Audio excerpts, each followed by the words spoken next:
Football is back, so you need to get in on the action with DraftKings Sportsbook, an official sports betting partner of the NFL. And with the NFL returning, DraftKings is giving new customers $200 in free bets instantly when you bet $1 or more on any football game. Listen up, because you don't want to miss this. Head to the DraftKings Sportsbook app now and place a bet of $1 or more on any week one game to receive $200 in free bets instantly. DraftKings didn't forget about current customers. All customers can participate in DraftKings Week 1 no-brainer. For opening night, all customers can double their money as long as Tampa Bay doesn't lose by 74 points. Download the DraftKings Sportsbook app now and use promo code Keim to receive $200 in free bets when you place a $1 bet on any football game. That's promo code Keim, K-E-I-M, to get your free $200 in free bets instantly for a limited time only at DraftKings Sportsbook, an official sports betting partner of the NFL. You must be 21 or older, Virginia only, new customers only, minimum $5 deposit and $1 wager required, one per customer. Restrictions apply. See DraftKings.com/sportsbook for details.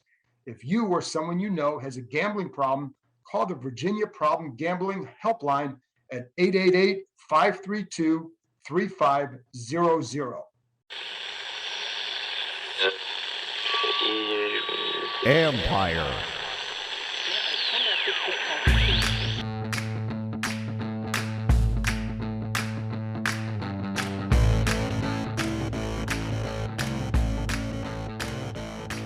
Hello and welcome to my podcast. Today, a bonus podcast.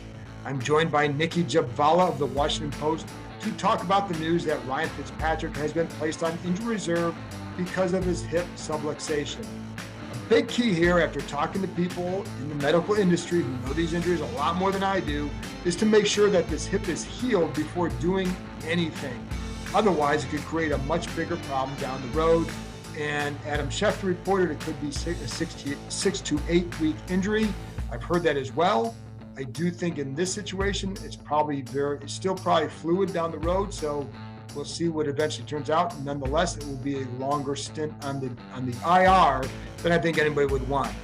What this means is it's now Taylor Heinicke's job, and that's why I'm going to bring on Nicki in a minute. And by the way, you can follow Nicki on Twitter at Nicki Jhabvala. That's NICKI-JHABVALA. And of course, read her work in the Washington Post. You can read my work on ESPN.com. I'll have a story up this week about the 30-year quarterback search and a long list of players at that spot here. It's a very long list, as you know. It's going to explain your pain to a national audience. Anyway, here's my conversation with Nicki Jhabvala. Well, Nicki, back to more injured quarterback talk. And with Ryan Fitzpatrick going on IR, looks like it could be for an extended time. That's what it sounds like. Whether it's 6 to 8 weeks, there's nothing official at all, but certainly it looks like it's going to be more than just a short stay on injury reserve. Let's start with the impact first on Fitzpatrick's absence. What do you feel is the biggest thing that they'll miss not having him out there? I'd say the biggest thing is, the stability that comes from his experience. We saw this last year with Alex Smith when he came in. A lot of the younger receivers said he provides this calmness in the huddle and at the line of scrimmage because they trust him. They know he's seen things that they haven't at that point in their career, and he's going to make the right choice, the right call on their behalf. So he can, with his experience and his knowledge of the game, and sometimes get them out of tough situations or make sure they're not thrown in harm's way or make the best call for the team. And that's really what you wanted from a guy like Fitzpatrick. He's been up and down in his career, but he's seen almost everything. And he knows the game better than, most players on this roster. So he would provide that stabilizing presence. Whereas, maybe somebody like Heinicke or Kyle Allen who have minimal starts in their career may not be able to do just based on experience alone. But yeah, with Fitzpatrick and compared to the others, because of the wealth of experience, and that was one of the reasons they brought him in. They've talked about that time and time again. And Terry McLaurin would talk about the confidence it gave him as a receiver to know that, with what Fitzpatrick is capable of doing, reading at the line, et cetera. And it's not just, it's knowing how to get into a right play. It's knowing situations. It's knowing, pre-snap looks and getting off things right away. Now, having said that, it's always the more promise about what Fitzpatrick gave them than what we actually saw, because we only saw one quarter and it wasn't great. Then, I gotta say, it would have been great, would have been bad the whole time, but so we don't know fully what he would have been here.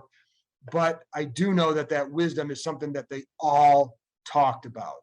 And I do, it's funny, Nicki, because with this whole quarterback competition thing between he and Heinicke, clearly it didn't unfold that way.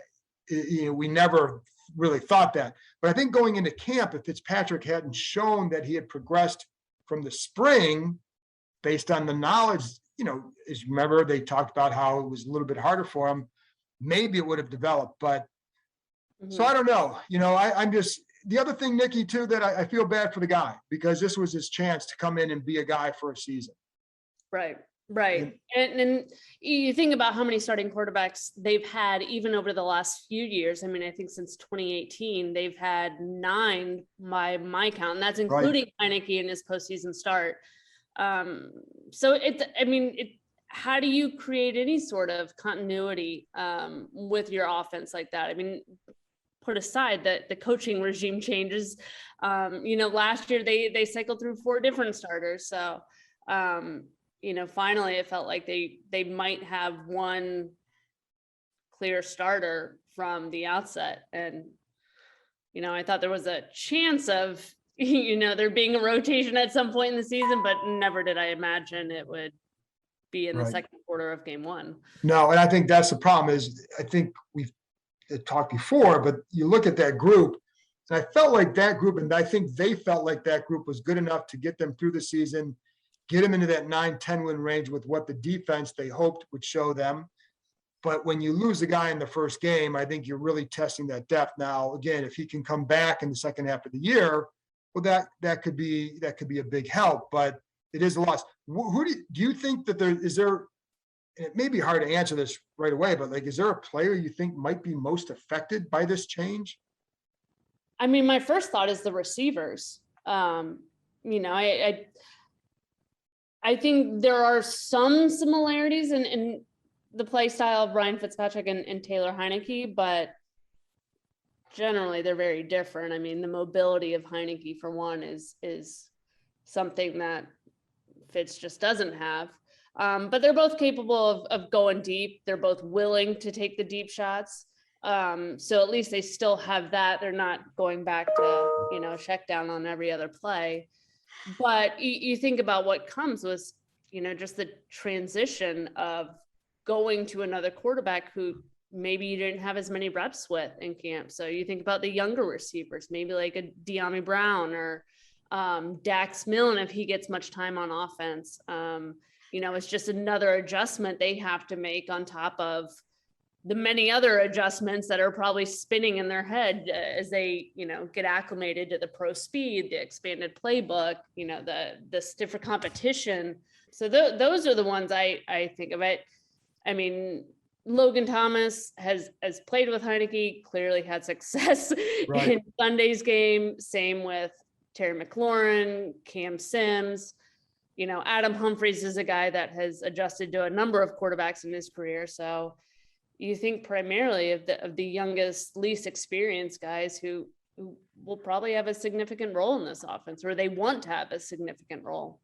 Yeah, and it's funny because I look at McLaurin and I know Fitzpatrick is really good for number 1 receivers throughout his history, but McLaurin has had to produce with that stat with all those quarterbacks. He's played with most of them that you had, and I think when he and Heinicke last year combined for 6 catches, 75 yards against the Bucks.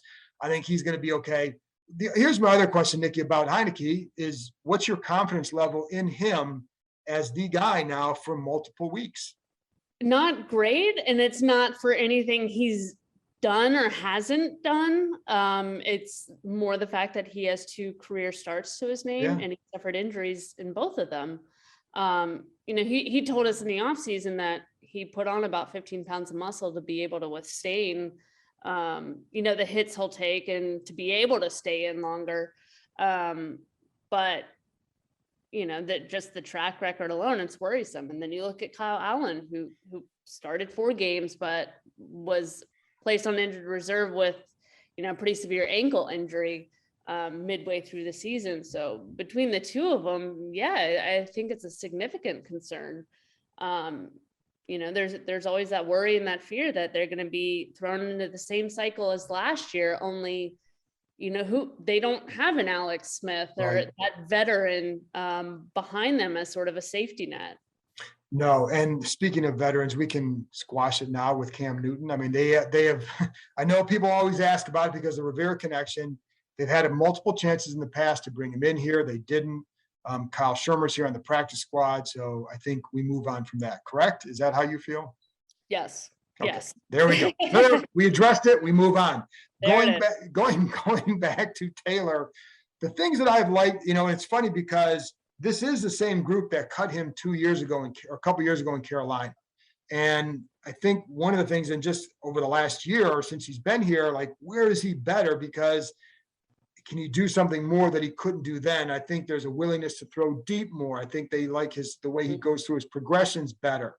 But we'll see. I think the flip side of that to the lack of starts is now that the more he has on tape, how do defenses adjust to him?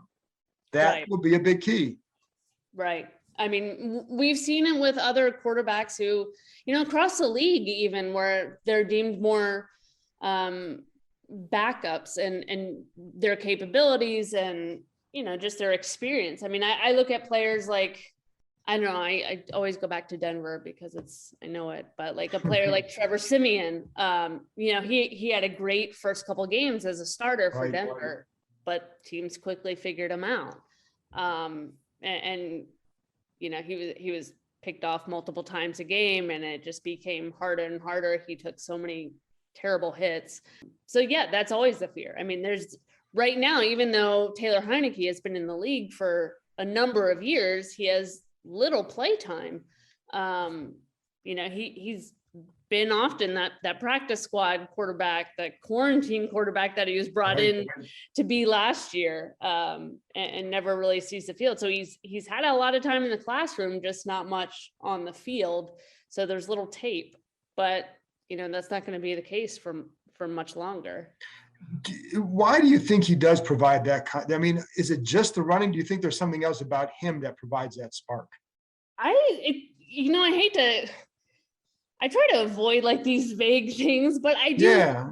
There's a confidence. There is that sort of aura about him where other players feed off of it. He is confident at the line of scrimmage. I mean, we saw it in the playoff game against Tampa last year. This guy that nobody really knew, had been sitting on his couch for 6 months working on his math degree, and is able to step in here and play in a playoff game like he did. I think that shows a lot about him. I know Ron has talked about his toughness, and I think players feed off that. You could hear the whole crowd chanting his name in the game. It's rare. Yeah. So he has kind of that it factor. It's just, his 2 games where he's kind of been in this sort of hero mode, he's given Washington hope and a chance, but will it be there when they have their first truly catastrophic, disastrous game, Right. And he got a tough schedule coming up here because you have the Giants Thursday, really good defense. Buffalo on the road, good defense. In the next few weeks, you've also got the Saints, the Chiefs, and the Packers. So it is not an easy stretch for him by any means. And what about last thing? Kyle Allen is now the number 2. What kind of confidence do you have in him? I think the good thing about both these guys is they know the coaching staff, they know the system, and they have played for this team in this system with this coaching staff. But same Heinicke, he's dealt with that injury and he suffered a setback in training camp. And I would be hesitant to say he regained his form in the limited reps he had in preseason. To me, he still looked kind of rusty. He was still maybe a little hesitant, not really trusting it, or he looked out of sync a little bit. So yeah, there's as much concern there, but they do know the offense. They know the playbook. They know Scott. They know his tendencies. So there's that benefit, but they don't have 16 years of experience. No, and that experience can help. And I feel bad for this fan base because it happens all the time with this position, and it's really hard to win and build a sustained place and if you can't get this position solved, or if you have bad health at this position. And it's why I think that in the offseason, they'll be back looking for that guy. And I think we're going to learn a lot about what's around the quarterback in the next however many weeks. Do they have the right parts? Because if they do, then they can prop these guys up and help them, and maybe stick around until Fitzpatrick can come back, or maybe surprise in the second half of the season. So I don't know, but yeah, this is not an ideal way to start the season by any means. And I will be honest though, Nicki, I am curious to see what Heinicke can do. Yeah. Over an extended time, because I think like you, I worry about the durability. I worry, the more you play, the more you're exposed. How do you then adjust? And can you adjust? And who wins that battle? So that's what we'll be watching over the next few weeks. Nicki, thanks a lot for coming on. Of course. Thanks for having me.